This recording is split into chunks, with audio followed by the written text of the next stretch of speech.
Magandang umaga po. Muli ang inyong lingkod, si Chef Roy.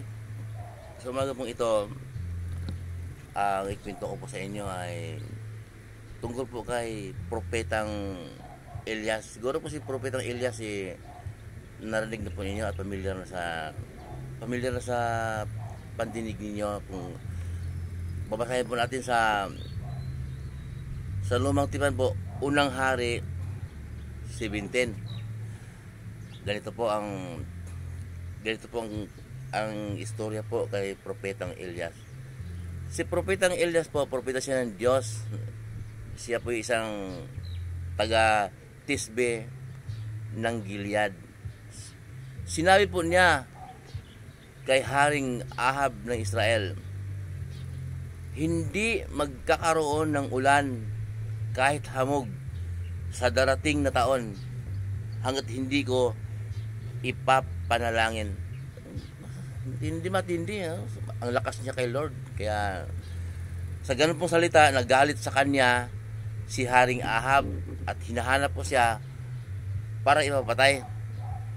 Sinabi ng Diyos kay Elias, Elias, pumunta ka, magtago ka doon sa batis ng Karet sa may silangan, at doon ka tumira. May inom mo ang tubig sa batis, at may utusan akong uwak, umaga't hapon magdadala sa iyo ng pagkain. Sinunod po niya ang sinabi ng Diyos. Doon po siya tumira sa batis ng Karet sa may silangang bahagi ng Jordan, at umaga't hapon po nidala siya ng uwak ng pagkain, at ang tubig po sa batis ay naiinom po niya. Dumating po ang araw na tagtuyo na talaga. Natuyo po ang tubig sa batis. Sinabi po ng Diyos sa kanya, pumunta ka sa lupain ng Saripta sa may Sidon. Doon meron akong utusan na isang byuda na magpapakain sa'yo. Sinunod niya ang utos ng Diyos. Lumakad po si Elias. Pagdating po niya sa bungad ng lungsod ng Saripta sa Sidon, nakita po niya ang isang babae, ang isang byuda na namumulot ng kahoy panggatong. At sinabi po ni Elias sa babae, maari painumin mo ako ng tubig. Paalis na sa babae para kumuha ng tubig. Pahabol niyang sinabi na, kung maari din, bigyan mo ako ng kapirasong tinapay upang makakain. Sinabi ng babae na saksi sa akin ng Diyos na pinaglilingkuran mo, wala akong tinapay. Mayroon akong kunting harina doon at gapatak na langis, kaya ako namumulot ng panggatong dahil lulutuin namin at makakain kami ng anak ko bago man lang kami mamatay. Naghirap po kasi, nagtuyo talaga, walang ulan. Parusa din ng Diyos yon dahil hindi sumasamba po kasi sa Diyos-Diyosan. Sumasamba sila kay Baal. Sinabi ni Elias doon sa babae, gawin mo yung sinabi ko, bigyan mo ako ng pagluto mo ako ng kapirasong tinapay. At pagkatapos noon, magluto na rin kayo ng para sa inyo, at mamalagi ako din sa inyo. Hindi mauubos ang harina sa sisidlan mo, at hindi rin matutuyo ang langis sa sisidlan at sa tapayan. Sinunod po ng babae, at namalagi po doon, tumagal po doon si Elias. Hindi po nauubos ang harina sa lalagyan po, at hindi rin natuyo ang langis sa tapayan. Noong panahon pong yun, pinaka-rice nila yung harina, tinapay.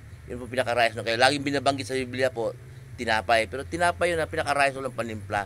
Walang, sabihin yung, hindi gaya yung tinapay, hindi gaya na may asukal. Paano yung kung iulam mo sa mga ulam? Kaya yun ang binabanggit po noon, lagi tinapay. Kaya po hindi rin habang namamalagi doon sinabi ni Elias na hindi matutuyo ang langis sa tapayan at hindi mauubos ang harina sa sidlan hanggat hindi magpadala ng ulan ang Diyos.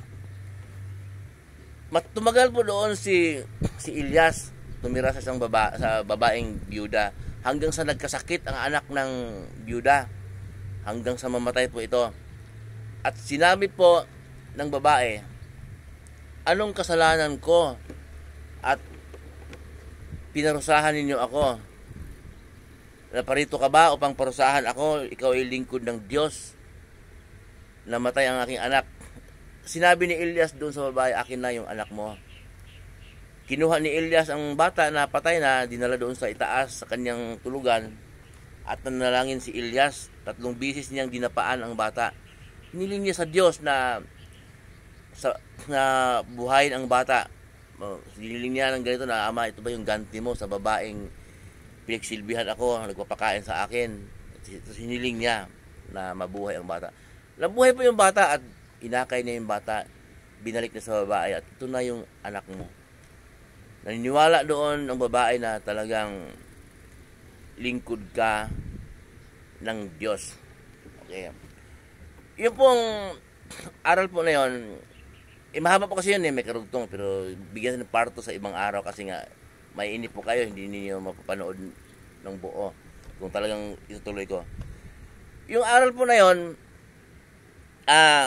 si Elias ay kausap ng Diyos, propeta ng Diyos, na sinabi na, ang biro mo, kinagat sa kanyang hari dahil sabihin pa naman niya na hindi uulan kahit hamog.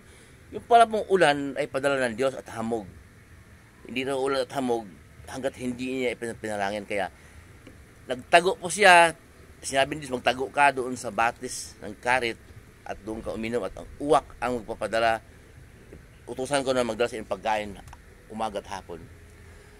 Sa dami pong bagay na utusan ng Diyos, pwede namang utusan ng tao, yung kung mag-anak ni Elias o malapit na kaibigan, utusan ng Diyos na magpadala ng pagkain umaga at hapon.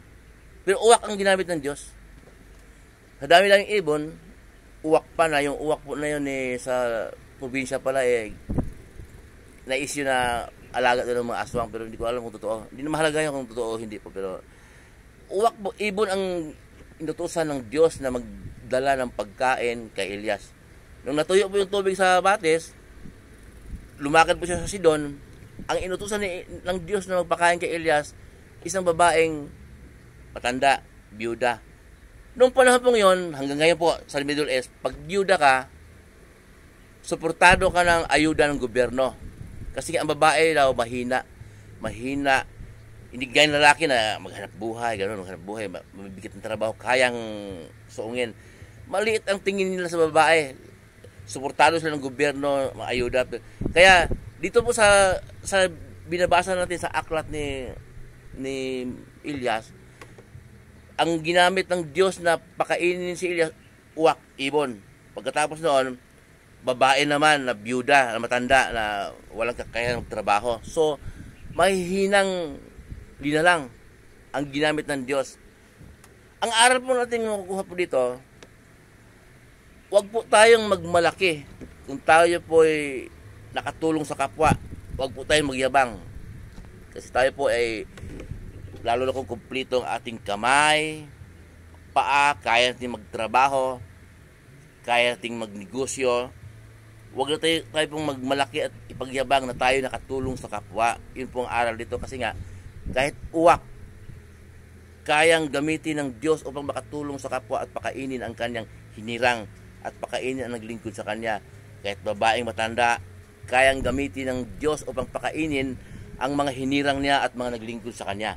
Tayo pa kaya na ito si Chef Roy malakas bilang chef nagtatrabaho, pag sumildo yan, kayang tumulong yan kayang magbigay, wala ka bang pera, kaya huwag malaki, lalong mga negosyante dyan na nag-aral sila dahil sa kalooban ng Diyos, nag-aral sila, may kakayanan mag-isip, may kakayanan dalawa kamay, dalawa pa at papera, gagamitin ka ng Diyos upang tumulong sa kapwa. Kasi yung nahihirapan na yan, kapos, walang pagkain, walang pamputol ng kuryente, nananalangin din po kasi sila.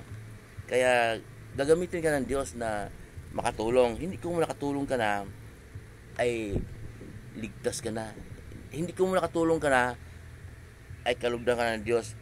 Kung ipagyabang mo, hindi ka kalugdan ng Diyos. Kailangan po dapat po kung makatulong tayo sa kapwa natin, wag malaki dahil kaya po tayo nakatulong, ang Diyos po ang nagbigay sa atin ng kakayanan upang makatulong po tayo sa kapwa.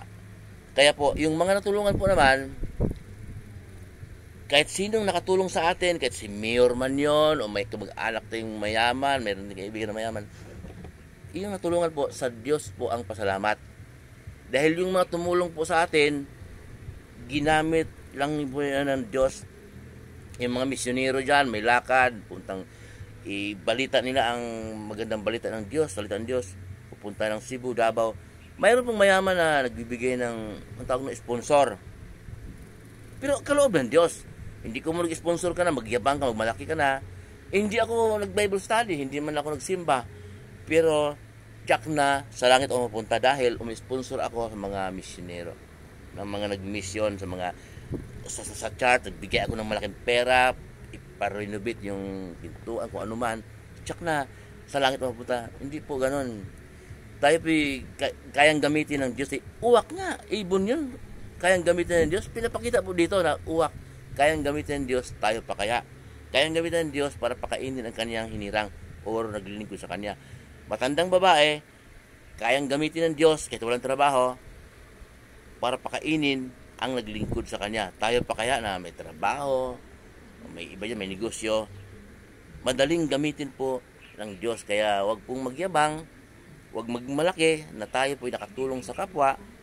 Magpasalamat na nagawa pa rin tumulong. Magpasalamat sa Diyos. Lord, salamat na pinagkaroon mo ako ng kakayanan na makatulong sa kapwa. At yun po naman natulungan, wag pong masyadong, tama, hangaan mo, ay galing mo, ginamit ka na ni Lord na matulungan mo ako. Sa Diyos po ang pasalamat. Lahat ng bagay na natanggap po natin, sa Diyos po ang pasalamat. Muli po, ang lingkod, si Chef Roy.